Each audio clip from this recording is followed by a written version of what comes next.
Some great reading this morning in the Women's Weekly. Should have been a really good day for Julia Gillard with this spread in the Women's Weekly. But it's turned out to be the worst day for Labor on the campaign. But ironically, Julia Gillard's best day personally, because facing the revelations and claims that she argued in Cabinet against a paid parental leave scheme and was worried about the pension boost, she's come out fighting, and we've finally seen the real Julia Gillard and some excitement in this now. Well, she was criticised, as was Tony Abbott, but Julia Gillard particularly, for being beige and in the debate with you in between. You were trying to prod them, but really there wasn't a lot of colour from the two of them. Very careful. Today, as you say, back to the wall, and she's come out forceful, and we've had correspondence from viewers as well saying this is the Julia Gillard we want to see, ironically, because the issue is a disaster really for Labor, that they've got this white ant from within.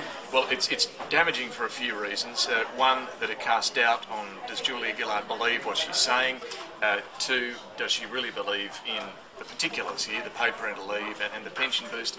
And three, as you say, that someone is clearly in the middle of a campaign dropping something like this that's going to hurt Labor badly, perhaps don't want Labor to win, and coming from within Cabinet, that is a real worry for Julia Gillard. But the way she's handled this, saying, I am angry about this, I am curious where this leak came from, and flipping it to her advantage by saying, I only raised concerns about the dollars and cents, not about the politics. She's denied that, but saying, I was worried that this would stack up financially, and that's the sort of Prime Minister I'm going to be. It was a forceful effort, as we said, and she gave a complete denial, flat denial, but she said that, pension increase, she had doubts about it because older people don't vote for Labor. She denied that outright.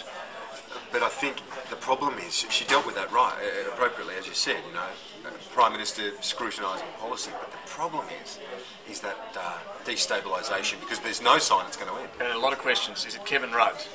Could it be Lindsay Tanner? Who knows? But someone in there has leaked this, and that's the biggest worry for her. Tony Abbott, he had a fairly aggressive line on it this morning on radio. He seemed to back off a bit in his news conference, though. He didn't go for the jugular. But I think he did make the point on radio with Alan Jones this morning. This is a dysfunctional government, and that Julia Gillard can't be believed. So he got that message out there. He's announced a tax cut today, but it's one that's a long way off. 2013, it won't come in until a pretty small cut in the company tax rate of 1.5%.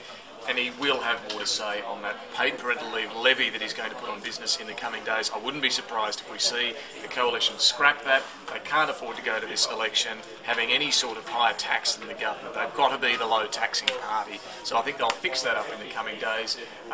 Tony Abbott, I think, wants to lock in that traditional coalition support for lower taxes. Yeah, it makes sense. If they don't get rid of that levy, it's stupid, really. I mean, it's one step forward, two steps back.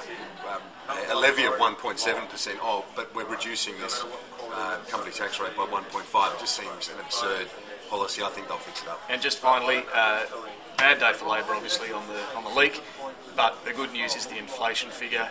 It's pretty moderate. Interest rates most unlikely to go up next week.